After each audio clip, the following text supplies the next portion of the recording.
Assalamualaikum warahmatullahi wabarakatuh. Kembali lagi dengan saya Muhammad Isman Nababan. Di video kali ini akan mengurai bahwa bersyukur ada ilmunya, bukan hanya perasaan. Banyak orang mengira kalau bersyukur hanya soal perasaan. Kalau dapat kenikmatan, terus kita menyukuri. Tidak salah, tapi jatuhnya syukur dalam arti sentimental yang cenderung pada hal-hal yang baik dan menyenangkan saja. Sedangkan dalam kehidupan tidak selalu tentang sesuatu yang menyenangkan. Ada kalanya kita harus menghadapi hambatan-hambatannya. Tepatnya kita pasti akan menghadapi hal-hal yang tidak menyenangkan. Jadi kalau bersyukur hanya perasaan atau sentimental, lalu bagaimana kalau dapat musibah? Bisakah kita bersyukur? Apa itu bersyukur? Jika kita mendekatinya secara filosofis, kita harus bertanya apakah bersyukur hanya emosi atau ada struktur pemikiran yang bisa dipelajari di baliknya. Jika bersyukur hanya perasaan, maka ia rapuh, ia hanya muncul jika ada pemicunya. Tapi jika bersyukur adalah ilmu, maka ia bisa dipelajari, dipahami, dan dilatih seperti keterampilan lainnya. Oke teman-teman, kembali ke tema awal yang kita bayangkan sebelumnya. Di sini kita akan melihat bersyukur dari beberapa kutipan tokoh Stoik. Kebahagiaan tidak bergantung pada hal eksternal, tetapi pada bagaimana kita memandangnya. Kutipan lainnya, manusia tidak terganggu oleh kejadian-kejadian, tetapi oleh pandangan mereka tentang kejadian-kejadian tersebut. Pertanyaannya, di mana letak syukurnya? Kutipan ini memang tidak menyebutkan rasa syukur secara eksplisit, tetapi memiliki implikasi mendalam terhadap bagaimana seorang Stoik memandang dunia. Jika interpretasi kita terhadap suatu peristiwa menentukan bagaimana kita merasakannya, maka rasa syukur bukanlah hasil dari apa yang terjadi, tetapi bagaimana kita menafsirkannya.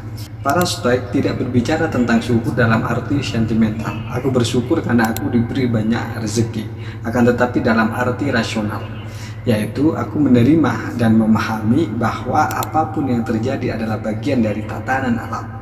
Dan setiap kejadian ada sesuatu yang bisa aku pelajari.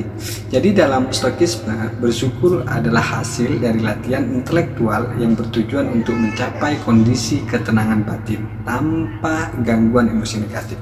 Inilah kenapa saya katakan bersyukur itu ilmu, bukan hanya perasaan. Dari sini kita bisa melihat bahwa Stoikisme mengajarkan kebahagiaan dan rasa syukur tidak ditentukan oleh situasi, tetapi ditentukan oleh bagaimana interpretasi kita terhadap situasi itu. Kita harus melatih cara berpikir agar bisa menemukan hal baik dalam segala situasi.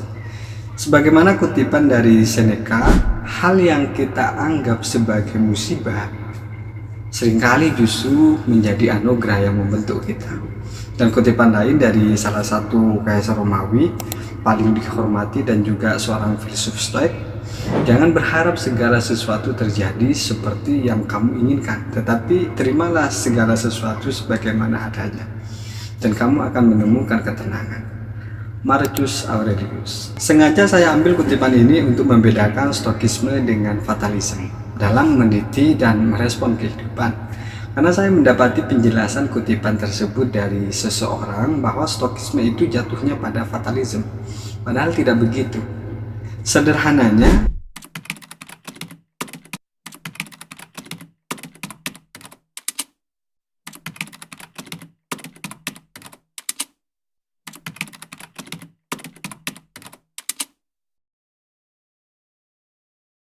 jadi kutipan Marcus Aurelius bukan dalam artian fatalistik.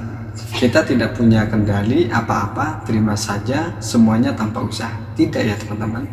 Karena pemahaman ini keliru jika dikaitkan dengan Stoikisme. Oleh karena itu, kutipan tersebut dalam artian jangan menolak kenyataan, lebih baik fokus pada bagaimana kita meresponnya. Karena harapan yang bertentangan dengan realitas hanya akan menciptakan penderitaan. Ini menunjukkan bahwa Stoikisme tidak pasif. Kita tetap berdaya dalam mengontrol pikiran dan tindakan kita, bahkan ketika kita menerima realitas luar yang tidak bisa diubah. Bagaimana kita bisa membangun pemahaman yang memungkinkan kita bersyukur dalam segala situasi?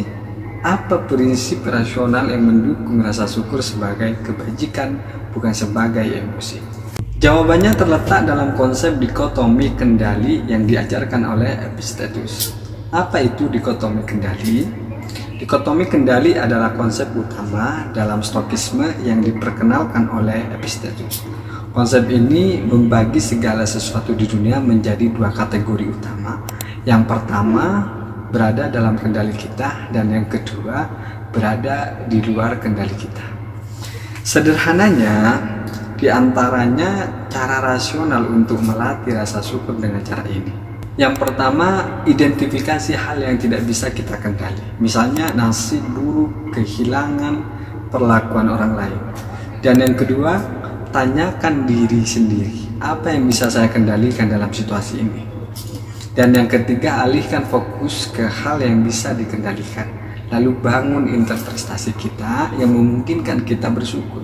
Contoh, ditolak dalam wawancara kerja. Kamu sudah mempersiapkan wawancara kerja dengan baik, tetapi akhirnya tetap ditolak. Hal yang di luar kendali, keputusan perusahaan dan kompetisi dengan pelamar lain. Hal yang dalam kendali, kamu bisa merasa hancur dan minder. Atau kamu bisa bersyukur karena ini memberimu wawasan tentang cara meningkatkan kualitas dirimu untuk wawancara berikutnya.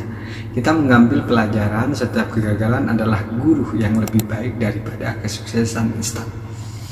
Untuk lebih lanjut pembahasan konsep dikotomi mungkin di video berikutnya. Untuk video kali ini lebih fokus memberikan gambaran bahwa bersyukur itu ilmu, bukan hanya perasaan. Jadi bagaimana kita bisa membangun pemahaman yang memungkinkan kita bersyukur dalam segala situasi? Kita harus memahami bahwa syukur bukan hanya perasaan, tetapi hasil dari cara kita melihat dunia. Jika kita terus menggantungkan rasa syukur pada hal-hal yang tidak bisa kita kendalikan, maka kita akan terus kecewa. Tapi jika kita memahami bahwa syukur adalah pilihan yang bisa kita ambil dalam setiap keadaan, maka kita bisa bersyukur bahkan dalam kesulitan sekalipun. Inilah mengapa syukur bukan sekedar perasaan tapi ilmu. Kesimpulannya, kenapa bersyukur itu ilmu? Stokisme mengajarkan bahwa rasa syukur bukan perasaan spontan, tetapi hasil dari pemahaman rasional tentang realitas. Dalam epistemologi Stoik, rasa syukur lahir dari interpretasi rasional, bukan dari kondisi eksternal. Oke teman-teman, saya tutup. Bersyukur adalah ilmu karena ia bukan hanya soal merasakan, tetapi soal memahami. Jika kita bisa memahami dunia sebagaimana adanya, kita tidak perlu menunggu sesuatu yang menyenangkan untuk bersyukur. Kita bisa bersyukur dalam setiap momen, bukan karena semuanya sempurna, tetapi karena kita telah memahami maknanya. Oke, sekian dari saya. Semoga bermanfaat. Assalamualaikum warahmatullahi wabarakatuh.